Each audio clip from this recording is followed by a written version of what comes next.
সুন্দরবন জঙ্গলে টুনি আর তার বন্ধুরা বাস করত। বাড়িগুলো সবার কাছে।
তাই টুনি চিন্তায় পড়ে গেছিল।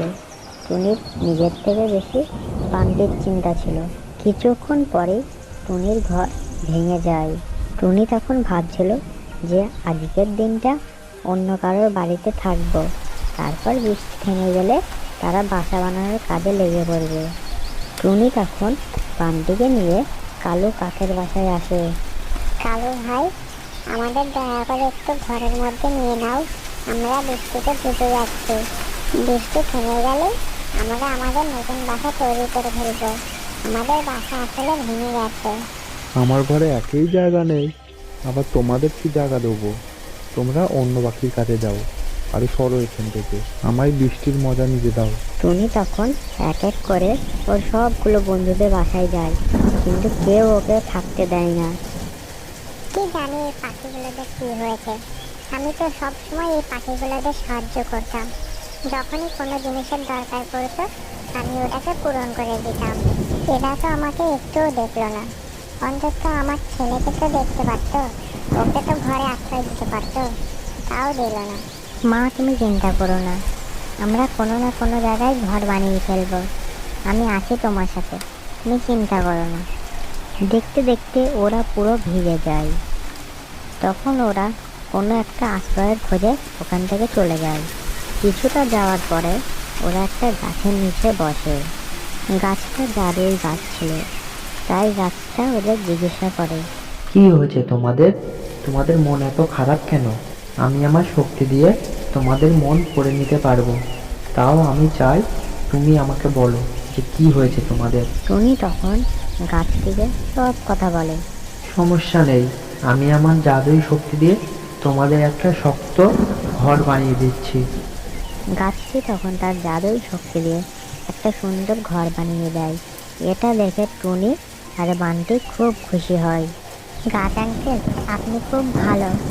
আপনি আমাদের এত বড় সাহায্য করলেন, আমি খুব খুশি। ধন্যবাদ আঙ্কেল। তারপর টুনি আর বান্টি ওই ঘরে থাকতে শুরু করে। বৃষ্টি এইভাবেই হচ্ছিল। তারপরে হঠাৎ আরো জোরে বৃষ্টি আসার কারণে বনের অন্য পাখিদের ঘর ভেঙে যায়। তখন ওরা ভিজতে শুরু করে। কালু কাক, আমরা এখন কি করব? আমরা তো টুনিকেও জায়গা দিলাম না আমাদের ঘরে। এখন দেখো আমাদেরই ঘর নেই। এইভাবেই যদি আমরা ভিজি তো আমরা খুব তাড়াতাড়ি মারা যাব। তুমি কিছু একটা উপায় বার করো যাতে আমরা কোনো জায়গায় আশ্রয় পাই। হ্যাঁ হ্যাঁ, এখান থেকে এখন চলো, কোনো একটা ভালো জায়গা খুঁজে দিই যেখানে আমরা থাকতে পারি। তখন ওরা একটা ভালো জায়গার উদ্দেশ্যে ওখান থেকে রওনা দেয়। বৃষ্টি খুব হচ্ছিল। তখন ওরা দূরে একটা ঘর দেখতে পায়। তখন ঘরটির কাছে যায়। ঘর দেখে ওরা সবাই খুব খুশি হয়, দিয়ে বলে, আমরা বৃষ্টিতে ভিজে যাচ্ছি, ভেতরে কেউ আছো? আমাদের দয়া করে সাহায্য করো। তখন ঘর থেকে টুনি বেরিয়ে আসে। টুনিকে দেখে তো ওরা লজ্জায় মাথা হ্যাট হয়ে গেছিল, কারণ ওরা জানে টুনির সাথে কি কি করেছিল। কালু ভাই, টুটা, তোমরা সবাই ভেতরে চলে আসো, বাইরে প্রচন্ড ঠান্ডা। সবাই তখন ভেতরে চলে যায়। টুনি, আমাদের ক্ষমা করে দাও, আমাদের তোমাকে আশ্রয় দেওয়ার দরকার ছিল। আমরা আমাদের ভুল বুঝতে পেরেছি, আমাদের তুমি ক্ষমা করে দাও। মা, ও মা, তুমি এদের বার করে দাও ঘর থেকে। তুমি এদের ঘরে ঢুকিয়েছো কেন? এরা তো আমাদেরও ওদের ঘরে আশ্রয় দিইনি। তাহলে এখন আমরা কেন দেবো? বার করে দাও এদের। বাবা, এমন বলতে নেই। কেউ যদি বিপদে থাকে তাহলে তাদের সাহায্য করতে হয়। এরা তোমার আঙ্কেল হয় না? আমরা সাহায্য করবো না তো কে করবে? বাইরে দেখো প্রচন্ড বৃষ্টি হচ্ছে আর খুব ঠান্ডাও পড়ছে। আরে না না টুনি, বাচ্চা ঠিকই তো বলছে। আমরা তোমাদের বিপদে সাহায্য করিনি, তাহলে আমাদের বিপদে তুমি কেন আমাদের সাহায্য করবে? না না ভাই, সমস্যা নেই। এমনিতেও তো আমরা অনেক পুরনো বন্ধু। একটা ভুলের জন্য তোমাদের তো আমি এমনি ছেড়ে দিতে পারি না। তোমরা যতদিন মন ততদিন এখানে থেকো। যখন বৃষ্টি থেমে যাবে তখন তোমরা নতুন ঘর বানিয়ে নেবে, তখন আমরা সবাই ওইখানে থাকবো। সুন্দরবন জঙ্গলে টুনি তার শাশুড়ি মার সাথে থাকতো। টুনির বর শহরে কাজ করত। টুনির বাড়ি থেকে কিছুটা দূর কালো কাকের আম বাগান ছিল। গাছের সব আম প্রায় পেকে গিয়েছিল, আর ওই আমের সুগন্ধেতে জঙ্গলের সমস্ত পাখিদের প্রচণ্ড লোভ লাগতো। একদিন টুনি আর তার শাশুড়ি মা বাড়ির সামনে ঠান্ডা ঠান্ডা হাওয়ার মজা নিচ্ছিল, আর তারা তখন ওই আমের সুগন্ধ পায়। মা, এত সুন্দর আমের সুগন্ধ আসছে যে মনে হচ্ছে সব আম পেড়ে খেয়ে ফেলি। হ্যাঁ বৌমা, আমারও আম খেতে খুব মনে হচ্ছে, কিন্তু কালো কাক বাগান থেকে নড়েই না, সারাদিন বাগান পাহারা দেয়। যদি আমরা এখন আম পাড়তে যাই তো আমাদের কালো কাক ধরে ফেলবে। আমরা বরং রাতে যাব, যখন কালো কাক ঘুমিয়ে পড়বে। কিন্তু মা, আমার তো এখন আম খেতে মন হচ্ছে। তুমি একটা কাজ করো, তুমি কোনো একটা বাহানা দিয়ে কালো কাককে এখানে ডাকো, ততক্ষণ আমি আম চুরি করব, দিয়ে আমরা দুজন হাফ হাফ করে খেয়ে ফেলবো। কিন্তু বৌমা, তুমি যদি আম চুরি করতে গিয়ে ধরা খেয়ে যাও তাহলে আমাদের খুব বদনাম হয়ে যাবে। মা, তুমি বেকার চিন্তা করছো। আমি এখান থেকে যাচ্ছি, তুমি ততক্ষণ কালো কাককে তোমার কথাই এখানে ফাঁসিয়ে রাখো। তুমি ওর সাথে ততক্ষণ কথা বলবা যতক্ষণ না আমি ফিরে আসছি। টুনির শাশুড়ি মা তখন রাজি হয়ে যায়। টুনি যাওয়ার পর সে জোরে জোরে চিল্লাতে আরম্ভ করে, বাঁচাও, কেউ বাঁচাও, আমার ঘরে সাপ ঢুকে পড়েছে। কালু ভাই, বাঁচাও আমায়, আমার ঘর থেকে দয়া করে সাপটিকে বার করে দাও। কালো কাক আওয়াজ শুনে তার বাগান ছেড়ে টুনির শাশুড়ির কাছে আসে, দিয়ে বলে, কি হয়েছে ভাবি? কোথায় সাপ আছে? আমি বার করে দিচ্ছি। হ্যাঁ ভাই, আসো, এ দেখো, এই খাটের নিচে সাপ ঢুকে পড়েছে। কালো কাক তখন সাপ খুঁজতে ব্যস্ত হয়ে যায়। এখানে ওখানে সাপ খুঁজছিল, আর এদিকে টুনি তার বাগান থেকে অনেক আম ছেড়ে অনেকক্ষণ খোঁজার পর যখন কালু সাপ খুঁজে না পায়, তখন ওখান থেকে যেতে শুরু করে। সাপ মনে হয় আমার আসার ভয়ে আগেই পালিয়ে গেছে। যখন আবার আসবে তখন আমায় ডেকে নেবে ভাবি। আমি আসব। এখন আমি যাই। আমাকে আবার আমার বাগান সামলাতে হবে, না হলে সব আম চুরি হয়ে যাবে। এটা বলে কালু কাক ওখান থেকে চলে যায়। কালু কাক যাওয়ার পরে টুনি পাকা পাকা আম নিয়ে বাড়ি ফিরে আসে। এ নাও মা, পাকা পাকা মিষ্টি আম। এবার বসে বসে আস্তে আস্তে খাও। তারপর দুজন মিলে আম খেতে লাগে। বৌমা, আজ তো আম খেয়ে পুরো মজা চলে আসলো। এমন করেই কিছুদিন কেটে যায়। টুনি রোজ আম পেড়ে নিয়ে আসতো, দিয়ে দুজন মিলে খেত। একদিন কালু কাকের সন্দেহ হয়। আরে, রোজ রোজ আমার কাছ থেকে আম কমে যাচ্ছে কেন? কেউ মনে হয় চুরি করছে। আমাকে জানতেই হবে কে চুরি করছে। আজ আমি আমার বাগান ছেড়ে কোথাও যাব না।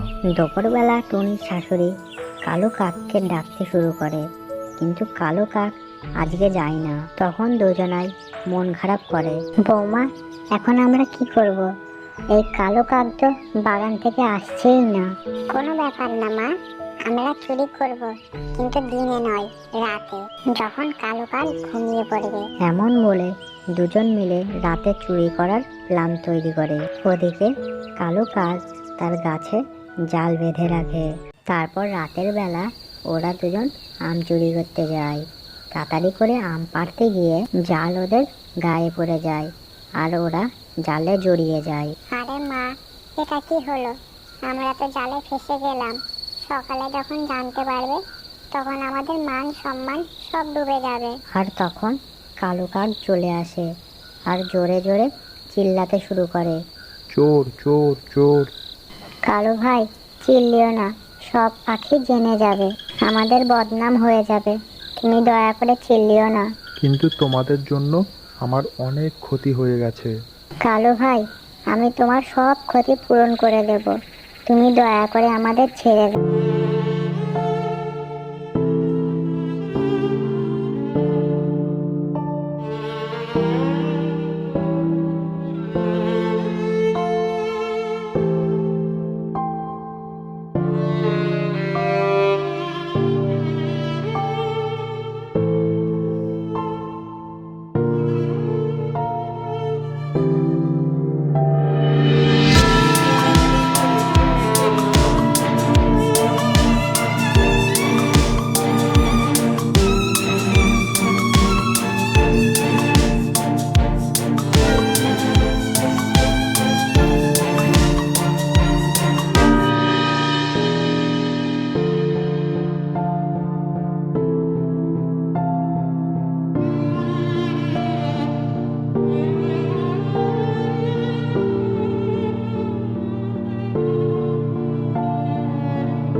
পারছি না, তার উপর আবার তুই আর একজন এনেছিস।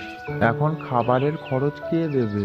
কি করতাম, জঙ্গলের সমস্ত পাখি তো এটাই বলছিল, এর জন্য আমি বাধ্যতামূলক এনেছি। এমনিও এনে প্রচণ্ড সমস্যায় পড়ে গেছি। কাল যখন বড় হয়ে যাবে তখন 5 লাখ টাকা দিয়ে ওর বিয়ে দিতে হবে। এমন করি, আজ রাত বিষ খাইয়ে মেরে ফেলবো। কে বা জানতে পারবে? কেউই পারবে না। এর থেকে মুক্তি তো পেয়ে যাব আমরা। এমনিও তো এর মা বাবাও নেই। তুমি যাই করো, আমার কোনো আপত্তি নেই, শুধু যাই হোক করে একে বাড়ি থেকে বার করে দাও। টনি ওদের সমস্ত কথা শুনে নেয়। রাত হতেই ও ওখান থেকে পালিয়ে যায়।